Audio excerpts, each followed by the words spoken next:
Colonel Dunn in the waiting room. Colonel, thank you. Thank you for your patience.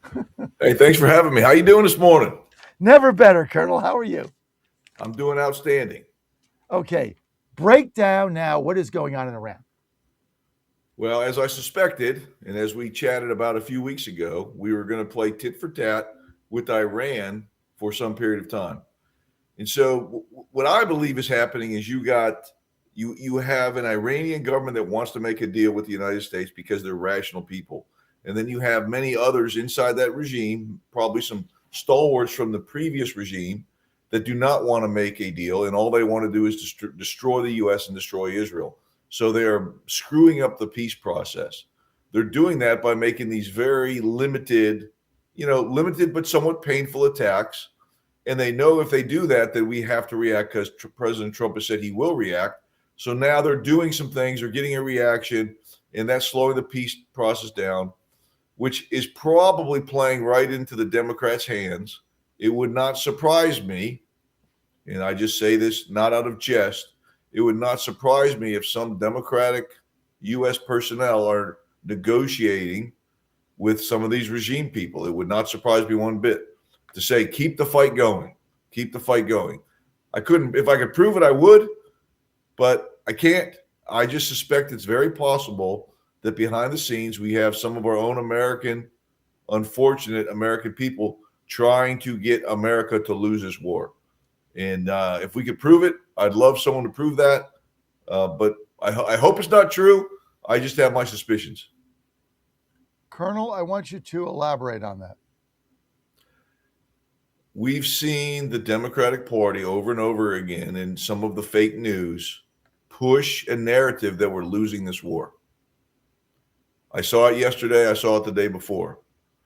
You'll see, I saw a news bit that said Iran shot down 30 aircraft, 30 drones, almost like voting for them if this was the World Cup. They are almost exuberant when an aircraft or a U.S. service member is killed, and they want to report it over and over again to just say, look, we're losing, even though, every death is tragic, but the military of Iran is gone. They have the ability, and, some will argue that they're not completely annihilated. Well, that's nearly impossible to annihilate an entire nation of military capability because they can always rebuild some stuff. But you're seeing this in the news on the left. They want to have a bullet point to say that this didn't go as well as President Trump said it would. Well, it's combat, it's war. But in the reality, the region is much safer today, and it is much calmer today because Iran has lost all the wasta and all the capability to project power in the Middle East. They cannot have that win narrative go into the midterms. So you actually believe that there are forces in the country in some sort of senior positions. I'm not talking about some rogue civilian with an iPhone. Some kind of a senior position representative of this government that is undermining Trump's effort in Iran and rooting for the Iranians to hold on and defeat us. I don't know that they want Iran to defeat us. They want Iran to appear to be winning as we roll into the midterms. I would hope that no American would like our enemy to defeat us, but I think the thought of winning the midterms is pushing a narrative. You talked about the Maine congressman who is a terrible person by all accounts, right? Everything we're seeing, if it's true, is terrible. Yet they supported him all the way through. And if a Republican had, gotten a speeding ticket, they would have made that the narrative. So it concerns me. Absolutely, it concerns me. Is someone doing it? I don't know. I just perceive that there is a reason why Iran, every time they do an action, they get annihilated again. So why are they doing that? Maybe because someone is making them a promise that if we get to the midterms, it'll all change for you. Can I prove it? No. Is it happening? I have no idea. It just seems I'm very suspect that it could be happening. It's a very interesting hypothesis that they're being advised back channel by people within our government that they just got to keep doing this to affect the outcome of the midterms, and then the Democrats will take control, and then they'll be able to go back to doing whatever they want. I think it is a likely narrative and a possibility. Absolutely. It's unbelievable. I mean, when you really think about the reality of that,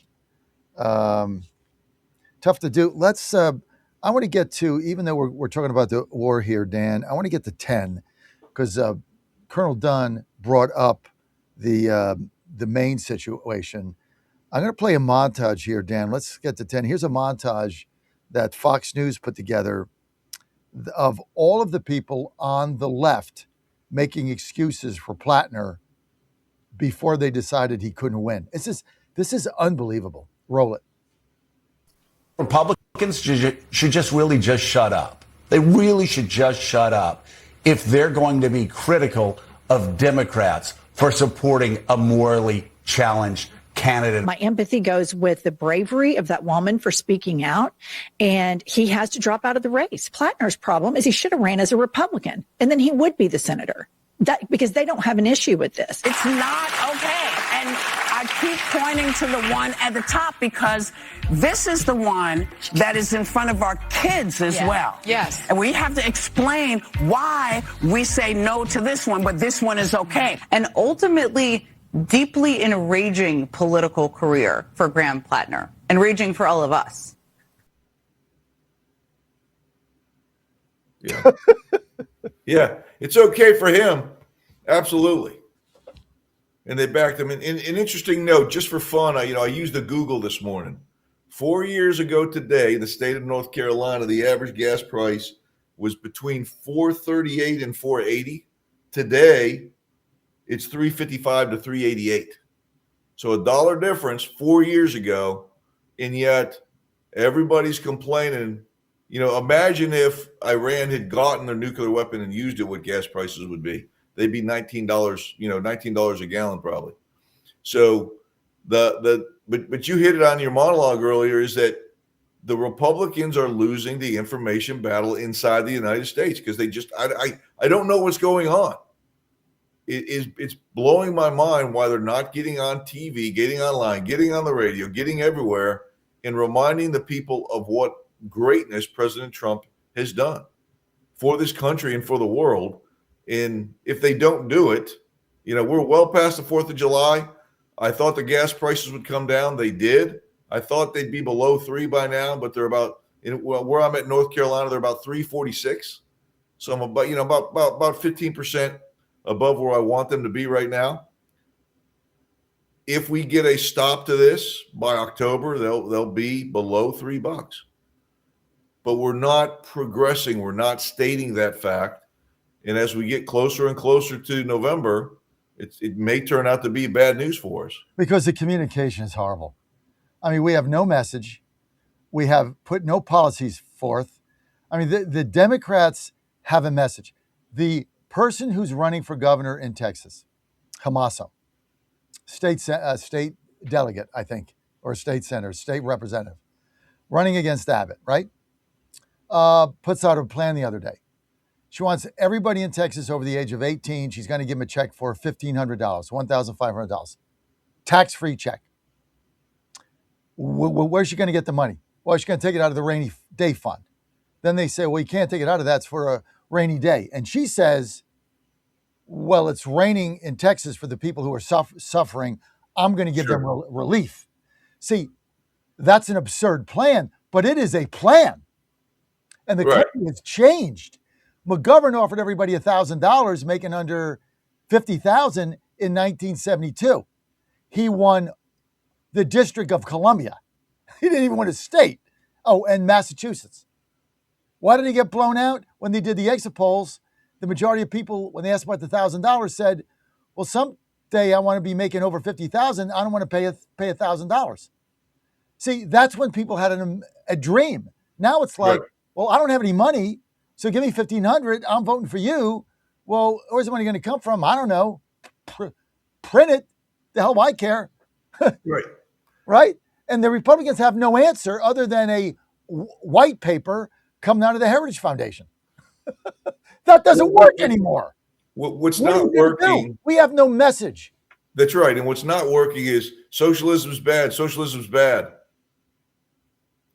If you're intelligent, you understand that. If you're intelligent, you understand that it will never work in America. You understand that.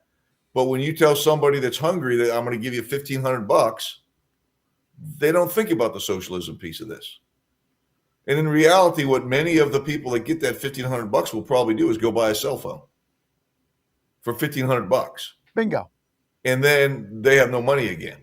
So all it is it's the old it's the old adage: teach a man, give a man a fish, he'll be hungry tomorrow. Teach a man a fish, he'll never be hungry again. That's what this is, but we're not able to counter it very well. You can't just yell at everybody and say socialism sucks if you don't explain why. And I think where I think we're going to be okay, I hope, is the New York experiment, which is failing miserably, and it's going to implode. I just don't think it's going to implode by November. Oh, Maybe no, by next no way. November. That's not going to implode because Hochul will keep bailing him out in order to save her own butt because she needs his votes. And she can't win without his votes. I mean, But eventually all the industry will move out. Mondani has got this whole thing figured out, Colonel. He's holding the state of New York and the Democrat machine hostage. He is. They're hostages, except they're not wrapped up in a chair with duct tape. But Kathy Hochul's a hostage of Mondani. It's a mess. It's a mess. All right, let's get to cut number 7. I want to get your take here, Dan. Roll it. Also breaking at this hour, the U.S. launching its second round of strikes in 24 hours in response to Iran firing on ships in the Strait of Hormuz. U.S. forces hit approximately 90 Iranian targets, and Tehran responding by firing on American allies across the region. The back-and-forth attacks coming just weeks after a hard-fought deal to end this war. President Trump renewing his threat to, quote, finish the job. We just hit them very hard. And I say we hit them 20-1. Every time they hit us, we're going to hit them 20. And we did it last night. They did a little something today, but it was really retribution for last night. They hit actually 3 boats, not 2. And when they hit, we hit back much harder. Mike Tobin is reporting live out of Tel Aviv for us right now. Mike? And Sandra, Iran has been firing at its neighbors. For the first time in this round of fighting, hostile aircraft have entered Jordanian airspace. The Jordanians say they shot down some 8 missiles. U.S. Embassy staff there was ordered to shelter in place. No injuries. The U.S. hit multiple targets, including bridges on rail lines that the U.S. says were used by Iran to transport weapons. Those were hit. U.S. Central Command says some 90 different targets were taken out in Iran last night. 80 were hit the night before. Now, Iranian state media reported explosions in southern port cities. Explosions in Bashir, home to that massive nuclear power plant complex. The U.S. says the targets were on the coast. The power plant was not hit. We've got video of explosions in the port city Khabakar. Iranian counterstrikes went into Kuwait, Qatar, Bahrain. Kuwait says they shot down 3 ballistic missiles, a cruise missile, and 10 drones. The Kuwaitis also say 1 person was hit by debris. President Trump says the Iranians have been calling him and want to make a deal. We've already won militarily. They have very little left, and they want to make a deal so badly. They called a little while ago. They want to make a deal so badly. I just don't know if they're worthy of making a deal. I don't know that they're going to honor the deal. That's the problem. All right. The 6-day funeral for the late grand. Let's get back. I've only got a couple minutes. I mean, here's the problem. Okay, I played an earlier clip where he was with NATO and he said they're scum and I can't negotiate it with them. But yeah, I'll let my guys negotiate but I'm disengaged. Then he gets on the plane going back and he's like, well, we're still going to negotiate. That's the problem here. Okay? Like there's a mixed message. I'm not going to negotiate. I am going to negotiate. They're scum. I don't trust them. We'll see what we can do. They want to make a deal. No, they don't want to make a deal. If they want to make a deal, they wouldn't be shooting at our ships. This is the problem of the messaging is inconsistent. The messaging was, I'm done with them, which I thought it was. And, I got to do what I got to do. Have a nice day. I'm going to solve it. But now it's, well, they want to make a deal. Well, they already made a deal. They didn't uphold the deal. So what do you mean they want to make a deal? This is where the frustration kernel is coming in, and it's rampant. Well, there's the challenge I was talking about earlier, right? You have two factions at least. You've got a faction that probably really does want to make a deal, right? What they need to do, and it's very hard for them to do this, right? They need to now turn in the factions that don't want to make a deal. Let us know where they are, who they are, so that we can take them out. Once you take out the deal breakers, if you will, those are the blockers of this, then maybe we can move on. I actually like what the president's doing. He's sending a dual message.